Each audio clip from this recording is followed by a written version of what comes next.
So the Labyrinth is here and everyone is farming it and everyone's having fun and getting a lot of gold. The Labyrinth farm is honestly very profitable, and it gives you very essentially almost liquid gold, which is what people mostly want.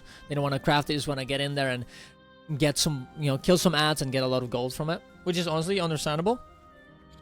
And I found out about this very weird build where you don't have to press any buttons at all ever and just run around people and they will give you all the participation. And also, which is actually pretty cool, because of how Labyrinth works, and because on Labyrinth you want everyone to tag as many ads, as many mobs as possible, so for them to get everyone to get all of the profit, right? But if you want to tag all, you want to attack, you will do damage and you will prevent them from, other people, because you're gonna kill the ad, from getting the tag, and they will not get any gold. So it's essentially this almost like race against them to see who is gonna get the tag and who's gonna get the gold. Now people usually, what they do is they remove all their gear or go full tanking gear, so they don't have this issue.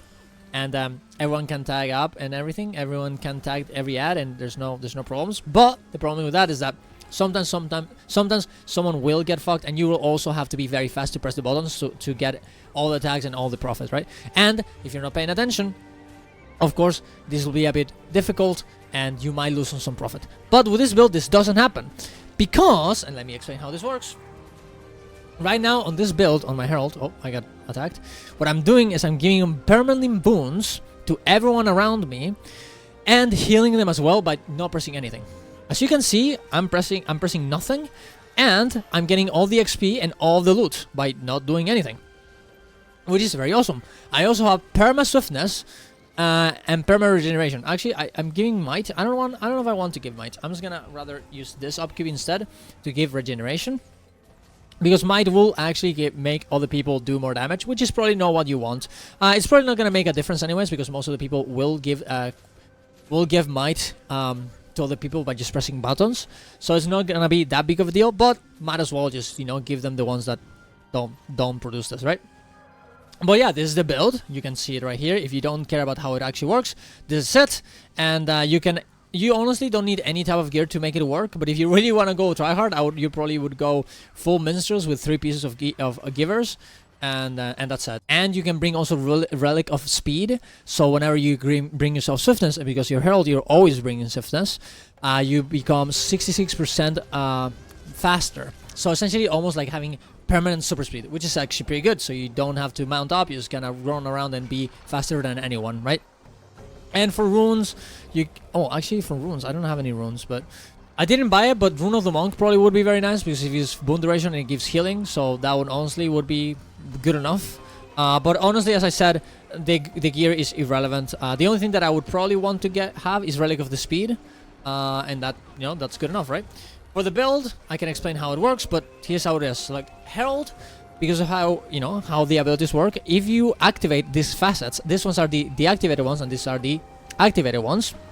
While you have them activated but not completely used, and just passively like here, like just activated, upkept, is that how usually you would refer to them as, they will start giving boons permanently to other people. And because of this is how Guild Wars 2 works, if you're giving boons to people, you will be getting the participation from what they do. So if this person, for example, if this person's retro encabulator, if this person tags something and I give them a boon before or after, and essentially that boon helps them kill that thing, I will get the profit, I will get the participation from that kill. And because I'm essentially giving boons to everyone around me permanently, I will also get the participation from anything and anything that these guys will kill. Now, of course, this only applies to 5 people, because all my boons are 5 target.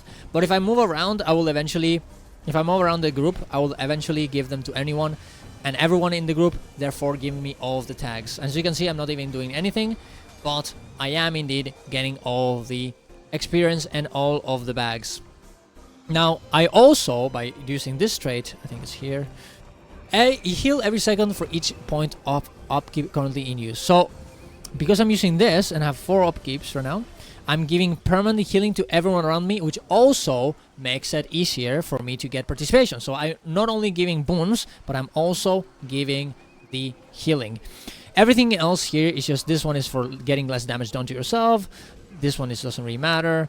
This one also does less damage to myself when I'm just playing the game. This gives me varied, the more boons I have. And this one's when I change legends, which I probably shouldn't do anyways. I will give healing to myself and everyone else as well. This will make so regeneration is more powerful, so I heal more to other people, and this will give it so as well I do less. I get less damage done to myself the more things I have upkept. And now here's the thing that you could probably consider, depending on what you want to do, you would have to change it, is that right now I'm doing the full AFK, like completely, I don't have to do anything ever kind of build, where I actually am not losing any energy, so I can just permanently just run around without doing anything and you'll be fine. But if you want, and honestly, if you're going to do that, you probably should, actually, it doesn't really matter which one you take here, it actually really doesn't matter. But if you want to apply quickness to people, which is what this elevated compassion would give, you would activate another one. Or this one's probably facet of darkness, or honestly facet of strength, right? Give might to people, and you will start giving quickness as well, so that way they can tag things faster, which is kind of nice. But you will start losing your energy, and at some point when it runs out, you're gonna actually have to change stances, or you're gonna have to instead stop giving boons for a little second so you can recover your energy. You probably would want to change stances, is what you would do. And you know what's cool about stances, changing to center stance, is that now you have this little bubble that you can move around and activate as well. It's a bit fast, it's a bit fast how it activates, right? But you will give quickness to everyone around the bubble and yourself, and you will also heal everyone around the tablets, right, that you can move around. And the cool thing about that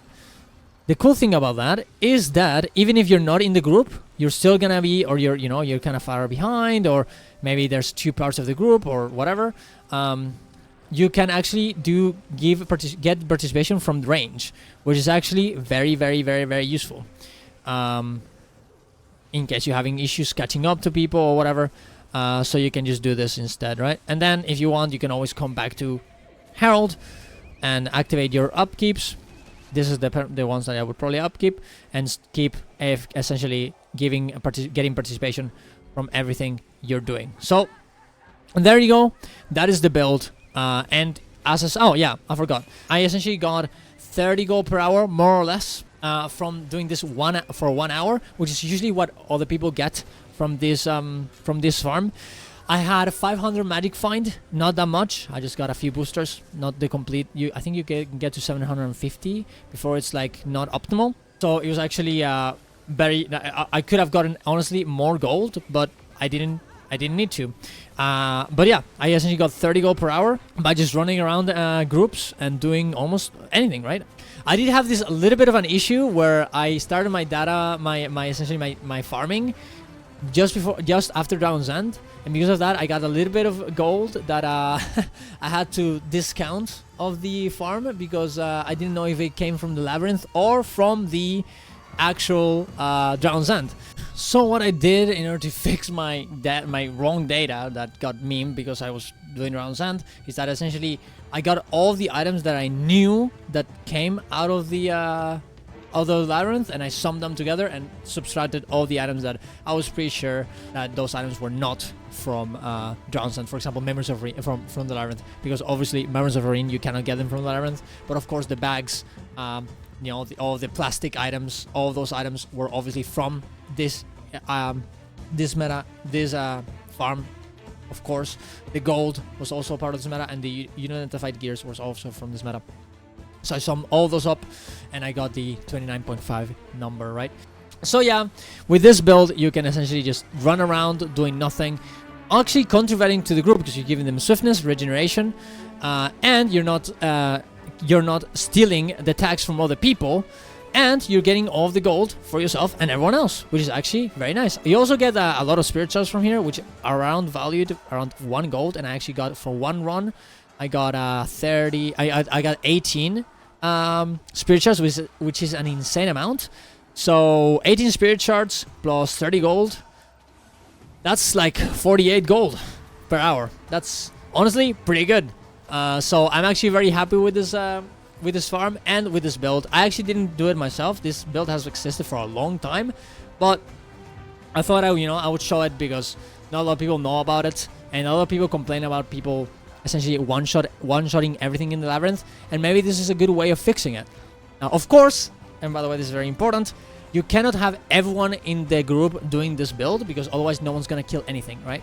You have to have people that are actually killing the ads, right? So if you see that everyone is in your group is just passively giving boons and no one is actually attacking, you might have to go and actually go for a build that you actually have to, go and attack stuff, because otherwise it's not gonna work and no one's gonna get any gold. It's okay to do something like this because you're kind of leeching, but you're actually doing it in a very, very, I feel like, nice way where you're actually not affecting anyone and you're actually giving something back a little bit. But if that is not the case and you're actually leeching because there's no one else doing damage, you probably should stop and do it the correct way and actually do some damage so people can get their money. So there you go. Subscribe to the channel if you think this is a good video. If you want more videos of this, of course. Follow me on Twitch and all that stuff. See you guys around. Love you all. Bye bye.